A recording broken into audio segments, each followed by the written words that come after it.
Y si te dijera que el mismo hombre que defendió su título con 17 knockouts consecutivos, El árbitro, Fallon, intervino y detuvo la pelea. fue encontrado más tarde encerrado en una casa inmunda, delirante, adicto y al borde de la muerte.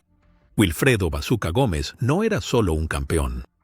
Era un artista del knockout con una racha récord que lo convirtió en un ícono nacional en Puerto Rico. Pero el ascenso no fue nada comparado con la caída. Estamos hablando de cargos federales por drogas, tiempo en la cárcel, una sala psiquiátrica. Y sí, lo que algunos dicen que fue una situación de secuestro en toda regla. ¿Cómo pasa un hombre de estar en la cima del mundo del boxeo a ser rescatado como un prisionero en su propia casa? Para responder a eso, tenemos que regresar hasta donde realmente comenzó la historia de Wilfredo Gómez. Wilfredo Gómez no creció persiguiendo la gloria. Creció persiguiendo la supervivencia. En el abarrotado barrio Las Montes de San Juan, solo era un niño en bicicleta vendiendo dulces. Luchando para ayudar a su madre, que trabajaba demasiado, a poner comida en la mesa. No había sueños de fama, solo determinación nacida de la necesidad. Y a Gómez le sobraba eso. El boxeo no era una vía de escape glamorosa. Era una pelea callejera con reglas. La escena amateur en Puerto Rico en los años 70 era despiadada, pero Gómez no se inmutaba. Él se abrió camino en ella a pura fuerza de voluntad. Y escuchen esto, antes de volverse profesional, ya había acumulado 96 victorias y solo 3 derrotas. Eso no es solo raro. Eso es casi mítico. Para 1974 ya estaba dominando.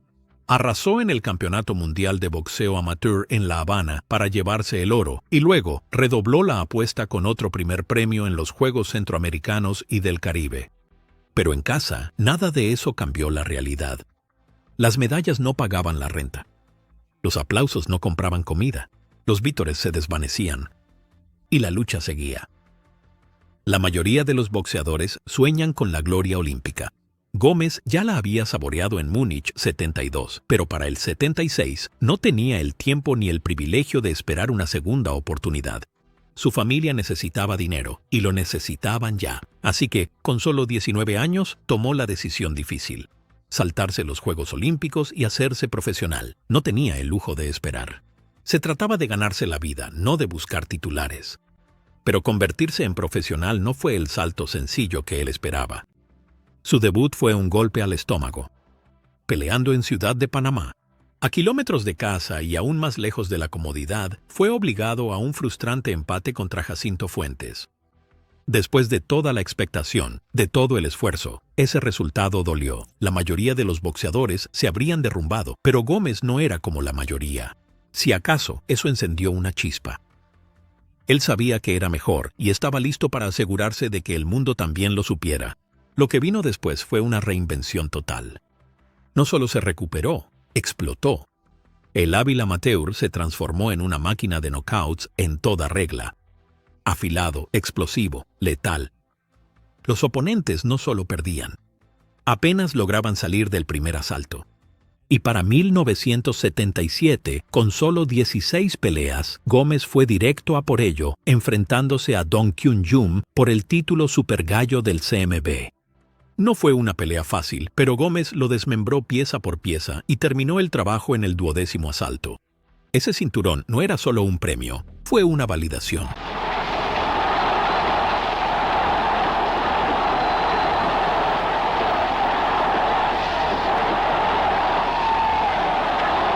El niño que vendía dulces por las calles de San Juan ahora era un campeón mundial. Pero ganar el título fue solo el comienzo. Lo que vino después fue pura destrucción. Empezando con Jum, Gómez se puso furioso. 17 knockouts consecutivos en peleas por el título mundial. 17. Nadie en la historia del boxeo lo ha igualado. El mensaje era claro. Enfrentarse a Gómez no era una oportunidad por el título. Era una sentencia de muerte. Para los fanáticos, cada pelea se convertía en un evento. Para sus oponentes, era una pesadilla de la que no podían despertar. El apodo de Bazooka le quedaba perfecto. Su estilo no se trataba de golpes salvajes. Era destrucción calculada y precisa. Desarmaba a sus oponentes pieza por pieza, no importaba si habían visto su estilo en video o estudiado grabaciones. Para cuando se enfrentaban a él ya era demasiado tarde. Encontraba su debilidad, la exponía y terminaba el trabajo. Y a los fanáticos les encantaba cada minuto. Por un tiempo parecía que nada podía detenerlo. Pero aquí viene la parte loca. Incluso mientras dominaba había susurros. Susurros sobre su temperamento, sobre atajos que se tomaban, sobre una superestrella que no siempre entrenaba como tal. La fama había encontrado a Gómez, y no a todos les gustaba cómo la manejaba. Aún así, la racha de knockouts seguía silenciando a los críticos. Después de todo, ¿quién podía discutir con 17 knockouts seguidos? Pero toda racha invita a la duda. Cada recopilación de mejores momentos se reproduce en cámara lenta. Y a medida que crecía la leyenda de Gómez, también lo hacían las preguntas. ¿Fueron todas esas victorias limpias? La destrucción era tan pura como parecía, porque a veces las victorias más grandes esconden las grietas más profundas. Algunos boxeadores son recordados por sus knockouts, pero con Wilfredo Gómez es el caos que venía con ellos. Sus mayores victorias generan debates que aún no se han resuelto. La pregunta nunca fue solo, ¿ganó? Era, ¿qué fue lo que realmente pasó ahí dentro? ¿Y hasta dónde llegó? Tomemos 1978, cuando se enfrentó a Carlos Zárate. Esto no era solo otra defensa del título. Zárate llegó invicto, 52-0, con una reputación de terminar las peleas temprano. La expectación estaba por las nubes. Dos campeones, ambos con récords perfectos, ambos especialistas en knockouts. Pero tras bambalinas, las cosas ya se estaban desmoronando. Zárate no estaba sano. Casi se había matado para dar el peso. Sudando en saunas e incluso en autos calefaccionados, solo para llegar al límite de 122 libras. Había rumores de enfermedad. Algunos decían que era un resfriado. Otros susurraban neumonía. Más tarde afirmó que lo obligaron a pelear bajo amenaza de acciones legales. Fuera cual fuera la verdad, para cuando subió al ring ya no era el mismo peleador. Sin embargo, nada de eso importó una vez que sonó la campana. ¿Y Gómez? Él olió sangre.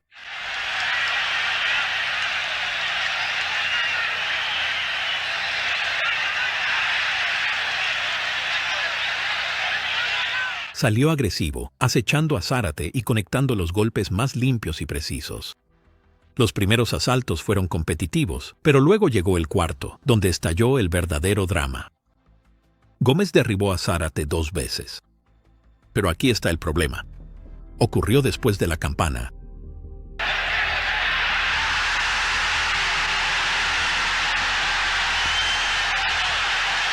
La arena estaba tan ruidosa que era difícil saber si siquiera la escuchó. Algunos lo llamaron un accidente, otros lo vieron como un golpe sucio.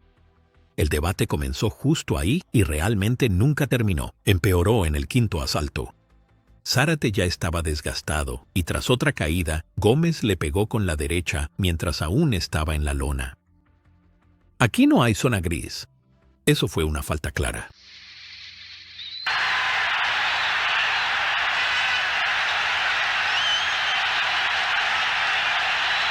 El árbitro Harry Gibbs intervino, pero no detuvo la pelea. No hubo descalificación ni deducción de puntos, solo una breve advertencia y luego volvieron a la acción. Momentos después, Zárate volvió a caer, y eso fue todo. Gómez ganó por nocaut técnico. En el papel, fue otra victoria dominante, pero para muchos fanáticos y puristas del boxeo, se sintió sucia.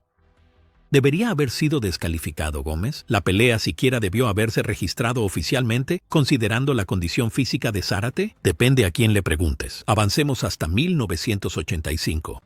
Gómez buscaba un tercer título mundial, esta vez en peso superpluma, y consiguió la oportunidad contra Rocky Lockridge.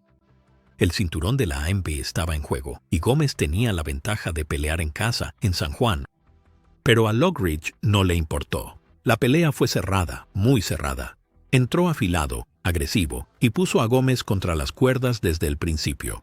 Expertos en ringside, incluyendo al doctor de NBC, Ferdy Pacheco, tenían a Lockridge claramente por delante. Pacheco le dio una ventaja de 6 puntos. Periodistas deportivos como Vince Murray la llamaron la peor decisión del año. Su hermana estaba allí con ella para echarle una mano. Sin su hermana, no creo que pudiera manejarlo tan bien como lo hace. Pero en los asaltos finales, Gómez encontró otra marcha. La Associated Press señaló que tomó el control en el asalto 11 con combinaciones rápidas y movimientos inteligentes para influir en los jueces. Mientras Gómez conectaba con la derecha, se le veía un poco más confiado. Cuando llegaron las tarjetas, las puntuaciones eran extremadamente ajustadas. 2 jueces dieron a Gómez la victoria por 1 punto. Uno la vio como empate. San Juan estalló. Todos los demás indignados. Decisión unánime. Wilfredo Gómez, de boxer. Los usuarios de Fightscore.com fueron unánimes. A Lockridge le robaron. ¿Fue una remontada heroica o favoritismo local? Tú decides. Estas peleas son más que simples capítulos en su carrera. Son los momentos que definieron cómo se recuerda a Gómez. Siempre encontraba la manera de ganar, pero a veces la forma en que lo hacía generaba dudas, faltas, controversia, decisiones muy ajustadas. Sus mayores triunfos a menudo venían acompañados de un asterisco. Aún así, la leyenda creció. Los fanáticos veían a un hombre que se crecía ante la adversidad, incluso cuando las cosas se ponían feas. Pero esos mismos momentos que lo convirtieron en una estrella también revelaron otra cosa. Un boxeador que jugaba al límite y a veces lo sobrepasaba. El ring era solo el comienzo. El verdadero caos lo esperaba fuera de las cuerdas. El cambio no ocurrió de la noche a la mañana. En los primeros días, Gómez era pura disciplina, enfocado, hambriento e implacable. Pero con el éxito llegó la tentación. La fama le trajo más que dinero. Le trajo autos veloces, noches salvajes y distracciones sin fin. Desde afuera parecía que lo había logrado. Pero la disciplina que forjó a Bazooka empezó a desvanecerse. Una cosa es disfrutar los frutos de tu trabajo y otra, muy distinta, dejar que te consuman. Pronto, su nombre empezó a aparecer en los titulares por todas las razones equivocadas. Los knockouts seguían ahí, pero también los escándalos y una reputación de vivir a lo grande y perseguir cada emoción. Y a medida que las victorias se acumulaban y el foco se intensificaba, también lo hacía su apetito por la atención y la indulgencia. Se volvió adicto al espectáculo fuera del ring, convirtiendo cada conferencia de prensa en un show, cada pesaje en un teatro. Provocaba a sus oponentes con una arrogancia que rozaba la prepotencia, siempre buscando la ventaja psicológica. No le bastaba convencer a alguien. Quería humillar, romperlos antes de la primera campana. Pero cuando vives al límite, algo termina por alcanzarte. Y a Gómez le pasó. Y de forma brutal. Todo llegó a un punto crítico en 1981. Fue entonces cuando se enfrentó a la pelea más peligrosa de su vida, y no estaba preparado. El enfrentamiento con Salvador Sánchez se suponía que sería su momento de gloria. En cambio, dejó al descubierto hasta qué punto se había desviado. En la previa, no solo hablaba basura. Estaba cruzando límites que ni los boxeadores más alborotados se atrevían a pasar. Llamó a Sánchez colegiala, prostituta. No era solo para crear expectación, era veneno. Pero esta vez, los juegos mentales le salieron mal. Sánchez ignoró por completo las provocaciones, las usó como combustible y llegó a la pelea más concentrado que nunca. ¿Gómez? No tanto. Él estaba de fiesta en un crucero apenas unas semanas antes de la pelea, sin entrenar, sin concentración, dejándose llevar por distracciones mientras Sánchez afilaba sus armas. Don King incluso tuvo que llamarlo por teléfono satelital para rogarle que se lo tomara en serio. ¿La respuesta de Gómez? Quería que la pelea se pospusiera. Ese ya no era el chico hambriento de San Juan. Era un hombre perdiendo su filo y a punto de pagarlo. Porque cuando sonó la campana, llegó la factura de ese crucero. Los resultados fueron una brutal prueba de realidad. Sánchez lo derribó en la primera ronda, exponiendo fallas que nunca antes habíamos visto en él.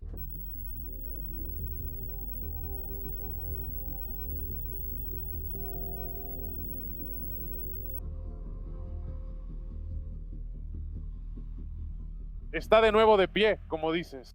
La pelea duró hasta el 8º asalto, pero para entonces ya estaba claro.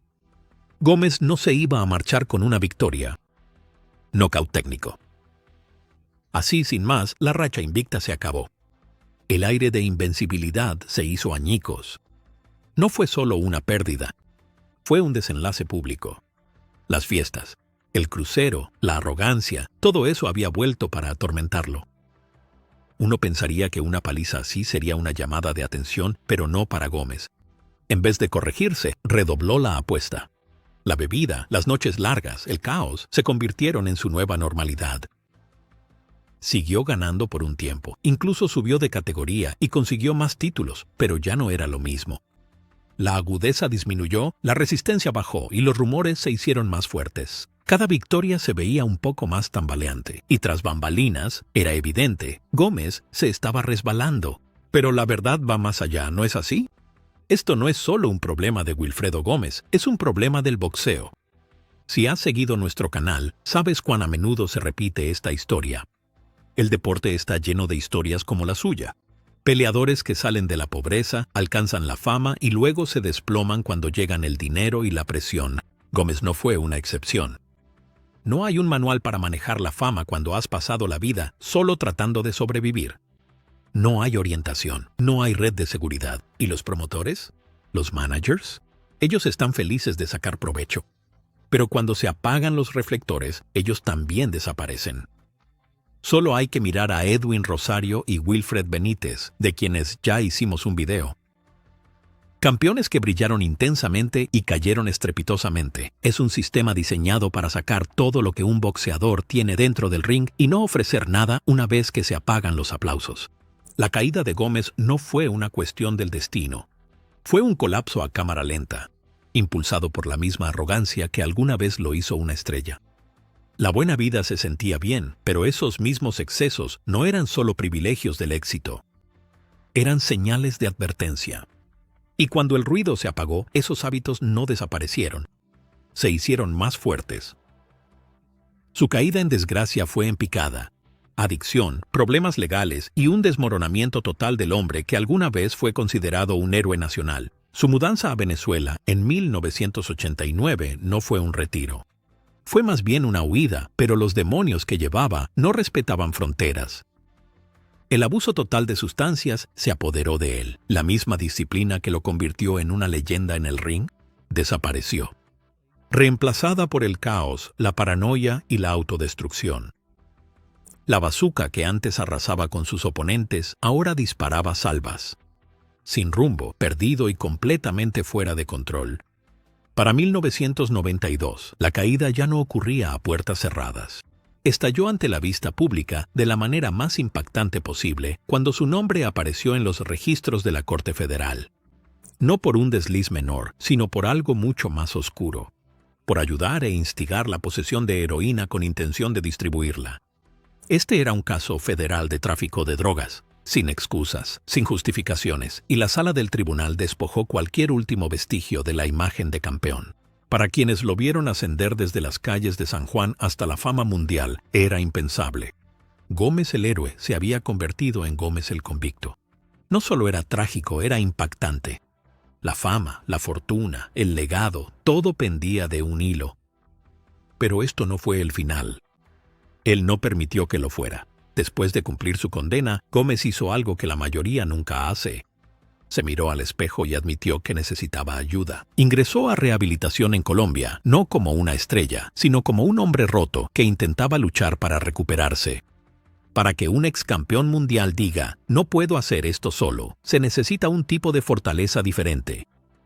La rehabilitación fue agotadora, pero no se rindió. Se mantuvo alejado de los reflectores, hizo el trabajo y luchó por algo más grande que un cinturón. Por sí mismo. Pero la sobriedad no lo arregló todo. Tan solo 2 años después, fue arrestado y llevado de nuevo a un tribunal federal por cargos de violencia doméstica y posesión de cocaína. Y no fue la última vez. Avancemos hasta 2015, otra llamada al 911, otro arresto por violencia doméstica. Su pareja se negó a testificar, el caso desapareció y el patrón continuó. Esto dibujaba un panorama inquietante. Adicción. Ira no resuelta. Y la presión de vivir a la sombra de su antiguo yo. ¿Era este el precio de una vida construida sobre la violencia y la adrenalina, o el fracaso del deporte en proteger a sus héroes una vez que se apagan las luces? De cualquier manera, el daño ya estaba hecho. Gómez había vencido a leyendas con fría precisión, pero a puerta cerrada seguía lanzando golpes, esta vez contra las personas que lo amaban. Luego llegó el giro que nadie esperaba, la fe. Cuando regresó a Puerto Rico, lo hizo como un hombre que intentaba reconstruirse. Según todos los testimonios, se mantuvo limpio y, en 1998, se convirtió en cristiano renacido, cambiando el caos por la convicción. Para alguien que había vivido su vida en los extremos, este nuevo capítulo le dio algo que nunca había tenido realmente: paz. No huyó de su pasado. Lo asumió. Quienes estaban cerca de él dicen que su transformación era sincera. Y esta vez, la pelea no era contra oponentes ni críticos. Era contra la recaída, el arrepentimiento y el impulso de autodestruirse. Pero no todos estaban dispuestos a perdonar y olvidar. La memoria pública es cruel y la mancha de sus problemas legales nunca se desvaneció por completo. Por cada persona que admiraba su regreso, había otra que no podía olvidar la foto policial. Para algunos era un hombre redimido. Para otros era el boxeador que lo echó todo a perder. Incluso cuando se instaló en una vida más tranquila y estable, no pudo escapar del juicio. Esa es la maldición de una caída pública. Tus peores momentos nunca mueren. Y aunque pudo vencer la adicción, la vida aún no había terminado de ponerlo a prueba. Porque justo cuando las cosas parecían calmarse, llegó la verdadera tragedia. Su cuerpo finalmente comenzó a quebrarse. En 2018 fue hospitalizado por neumonía y edema pulmonar. Sus pulmones se llenaron de líquido y respirar se convirtió en una lucha que apenas podía ganar. Pero eso fue solo el comienzo de un colapso aún más profundo. El verdadero impacto llegó en marzo de 2022. Se difundió la noticia de que Gómez fue encontrado en condiciones horribles en Cupi, San Juan. Los informes eran difíciles de leer. Barbudo, desaliñado, descuidado, sucio, con la cara y las piernas hinchadas. El otrora orgulloso campeón ahora era casi irreconocible, vivía en la inmundicia, olvidado por el mundo que una vez lo adoró. Y la historia solo se vuelve más oscura. Gómez no solo fue descuidado. Supuestamente estaba retenido como rehén por su examante, Diana Sevilla Villalobos. Según familiares y amigos, entre ellos su esposa Carolina Gamboa y el también campeón Víctor Callejas, tuvieron que realizar un rescate. Un rescate. Para un hombre que solía dejar caer leyendas en el ring, esto era surrealista. Un icono caído y cautivo en su propia casa. Pero no fue solo un declive físico. Después de ser sacado de lo que las autoridades describieron como una situación de explotación, Gómez fue llevado inmediatamente a un hospital psiquiátrico. Fue entonces cuando la verdad se hizo innegable. Esto no fue solo el resultado de unas cuantas malas decisiones. Esta era la larga sombra de toda una vida de guerra, una mente desgastada por la violencia, la adicción y años de inestabilidad. La reacción en Puerto Rico y en la comunidad boxística fue una mezcla de dolor e indignación. La simpatía se desbordó hacia él, un héroe nacional que lo había dado todo por el deporte, solo para terminar aislado, roto y apenas sobreviviendo. Pero la simpatía pronto se transformó en enojo. ¿Cómo llegó a estar tan mal? ¿Dónde estaban las personas que decían preocuparse? ¿Cómo es posible que una leyenda caiga tan bajo sin que nadie intervenga? Algunos señalaron con el dedo a quienes estaban más cerca de él. Otros culparon al boxeo mismo, un deporte conocido por devorar a sus estrellas y escupirlas cuando el público se va a casa. Sus luchas iban más allá de lo que podíamos ver. Años antes, una lesión en el boxeo le había dejado un impedimento en el habla. Cada sílaba arrastrada era un recordatorio de los golpes que había recibido, las guerras que había librado, el precio de la gloria. Y como tantos antes que él, Gómez enfrentó la realidad de que hay poco apoyo para los atletas una vez que terminan sus carreras. El foco desaparece, pero el dolor nunca lo hace. Esto no se trata solo de las decisiones personales de Gómez. Es un reflejo condenatorio de cómo el boxeo descarta a sus héroes. Peleadores como él vienen de la pobreza, lo dan todo en el ring y se quedan sin nada. Sin pensión, sin hoja de ruta, sin red de seguridad, solo silencio. El incidente del secuestro dejó eso brutalmente claro. Si los informes eran ciertos, la salud deteriorada de Gómez lo había convertido en un blanco fácil para la manipulación. La idea de que un ex campeón pudiera ser retenido contra su voluntad, aislado de la ayuda, muestra cuán vulnerable se había vuelto. Ese momento expuso cuán rota está la infraestructura para los boxeadores envejecidos. el nombre de Wilfredo Gómez siempre tendrá peso. Su racha de knockouts, sus títulos mundiales, su ingreso al Salón de la Fama están grabados en la historia del boxeo. Pero momentos como este sirven como una advertencia aleccionadora sobre lo que puede suceder cuando se apagan las luces y desaparece el apoyo. Ahí es donde la leyenda se desvanece y el hombre queda solo para luchar. Esa es la complejidad de Wilfredo Gómez. Un héroe, una víctima de sus propias decisiones y un sobreviviente, todo en uno. La culpa es complicada, así que cuéntanos qué piensas. ¿Fueron los más cercanos a él quienes fallaron en intervenir? ¿La industria que se benefició de su sangre y talento? ¿O fue una combinación de decisiones personales y negligencia sistémica? Deja tus opiniones en los comentarios abajo. Y si la historia de Wilfredo Gómez te conmovió, no dejes que se desvanezca como tantas otras. Dale like, suscríbete para más historias que van más allá del ring y participa. ¿Cómo debería el boxeo tratar a sus héroes caídos?